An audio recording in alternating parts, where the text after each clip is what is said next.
हे नोटीसमध्ये लिहितात की स्मार्ट मीटर्स फुकट आहे, बरोबर आहे. तर आता ह्यांनी लिहून दिलेलं आहे बघा, part of the expenses are paid by Ministry of Power and the remaining expenses will be ARR. म्हणजे तुमची दिशाभूल करतायत, खोटं करतायत, जनरल मॅनेजर तुम्हाला फसवतायत.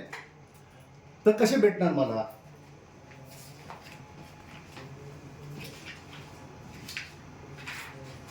त्यांनी सांगितलेलं आहे की हे पोस्टपेड मीटर आहे. हे बघा, जे BSTचं आहे, तारीख काय बघा, आणि इथे काय लिहित आहे की सर्वांचे मीटर्स लागल्यानंतर हे पोस्टपेड प्रीपेड होणार. फसवणूक आहे की नाही हे तुम्ही ठरवा आता. आणि ह्या एवढ्या परिस्थितीत हे जनरल मॅनेजर मला पडणार नाही तर काय? IAS ऑफिसर्स, IAS ऑफिसर्सचा अर्थ काय असतं माहिती आहे? I am safe. देशाला आग लागू द्या, हे ह्यांनी कुठेही लिहून दिलेलं नाहीये की स्मार्ट मीटर्स बसवावं असं जनरल मॅनेजरनी कुठेही लिहून दिलेलं नाहीये. कारण त्यांना माहिती आहे ज्या दिवशी दिसेल हे जेलमध्ये जाणार. पण दुसऱ्यांच्या खांद्यावर बंदूक ठेवायची आणि करा हो तुम्ही, आम्ही तुमच्या पाठीशी आहोत, असे खोटारडे IAS ऑफिसर्स आजकाल जनरल मॅनेजर झालेले आहेत आणि त्यांना आम्ही त्यांचा जागा दाखवल्याशिवाय राहणार नाही. त्यासाठी पोलीस कमिशनरला पत्र लिहिलेलं आहे की काही ॲक्टिव्हिस्ट आम्हाला बाधा करतात.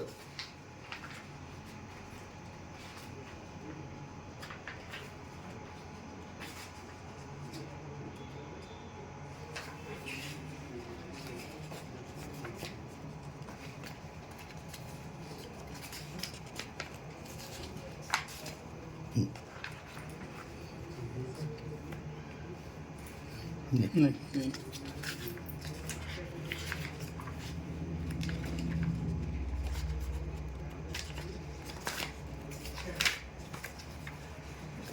तर मी त्याचं RTI टाकलं, त्या RTIमध्ये 22 ऑगस्टला आदेश झालेले आहेत की PIO is hereby directed to collect essential information from the higher authority arrange to provide by 16/9 ऑक्टोबर, नोव्हेंबर, डिसेंबर, जानेवारी, फेब्रुवारी, मार्च, एप्रिल, 8 महिने झाले तरी हे आम्हाला देऊ शकत नाही.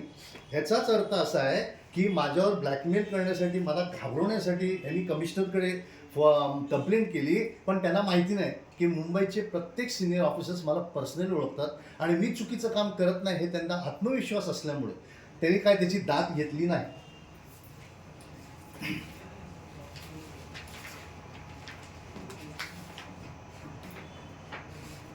तर मी तुम्हाला सांगितलं, आता मी तुम्हाला सेक्शन वाईज दाखवतो.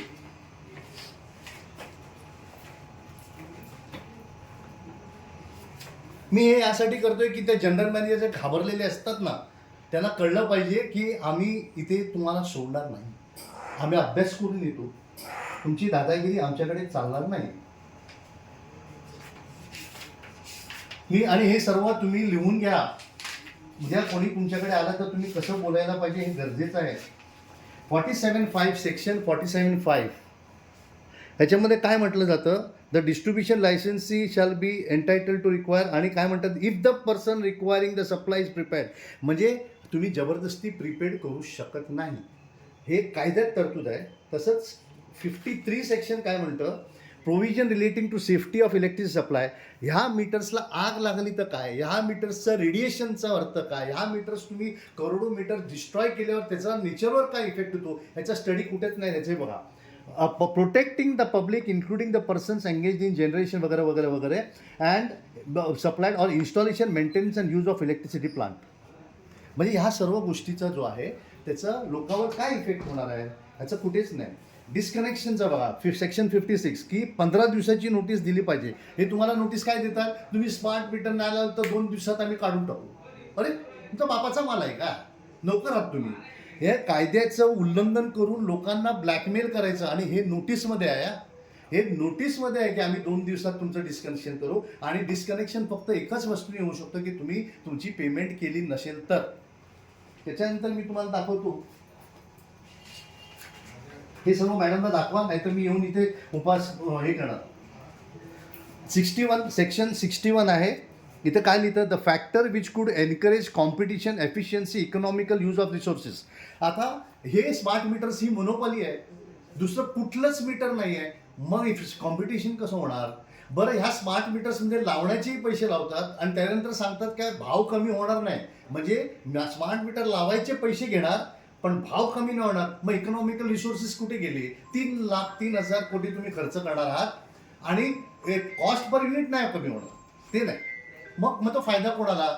जो मीटर बसवतो तो, किंवा मीटरचे पैसे खाणार आहे तो. त्याच्यानंतर प्रिन्सिपल ऑफ रिवॉर्डिंग एफिशियन्सी कुठे आहे? Safeguarding of consumers interest at the same time.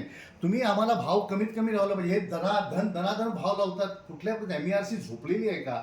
या सर्व गोष्टीच्या तुम्हाला मी ह्यांना प्रोटेक्शन बिलकुल नाही आहे. 168 इलेक्ट्रिसिटी ॲक्ट काय म्हणतं? मी हे सर्व सांगतो की तुम्हीही FIR रजिस्टर करा. Protection of action taken in good faith. आता ह्या जे चुकीचे प्रकारे स्मार्ट मीटर लावतात त्यांना प्रोटेक्शन मिळूच शकत नाही आहे आणि म्हणून मी यांच्यावर FIR केलं आहे. हे बघा, सेक्शन 171 आहे की त्यांनी नोटीस कशी द्यावी, आमचे एक्नॉलेजमेंट घ्यावी. Served on him by delivering the same and obtaining sign acknowledgement. हे आपल्या भाग चिटकवतात आणि मीटर बदली करून जातात. अशा प्रकारे आमच्यावर जर असं अन्याय होतो आमच्यावर, तर आम्ही काय करावं हे सांगा. जर जनरल मॅनेजर भेटत नसतील तर मला जबरदस्ती आज जायला लागेल. तुम्ही पोलिसांना बोलून किंवा मी 112ला पोलिसांना बोलवलं पाहिजे तेही सांगा. आणि अपॉइंटमेंटसाठी मॅडमशी मी बोलेन. आता नाही, तुम्ही बोलणार पण मला आश्वासन देता का तुम्ही मिटिंग द्याल? अशा मॅडम तुमच्या अगोदर पण जे अगोदर होते ना त्यांनी पण मला असंच हे नोरोना पण होते. तर मला तुमची डिफिकल्टीज मी जाणतो. मी तुम्हाला अजिबात दोष देत नाही सर, तुम्हाला अजिबात दोष नाही. पण त्या जर भेटत नसतील तर मला मालकाला, त्या नोकराला भेटायला, IAS ऑफिसर हे माझे नोकर आहेत, मी मालक आहे आणि मी कायदेशीर त्यांच्याशी येतोय GR 13/1/25 प्रमाणे. ते जर भेटत नसतील तर मला जबरदस्ती आत घुसायला लागेल आणि मी पोलिसांना पण बोलेन. त्यांनी पोलिसांना बोलवायची गरजच नाही, मी पोलिसांना बोलतो. पण ती बाई आहे म्हणून मी गप्प बसलो आहे. पुरुष असताना आता इतक्यात घुसलो असतो. कारण बाईचं मी नेहमी त्यांना नमस्कार करतो, त्यांचं इज्जत करतो, पण त्या बाईने सुद्धा आपलं अस्तित्व ठेवावं व्यवस्थित.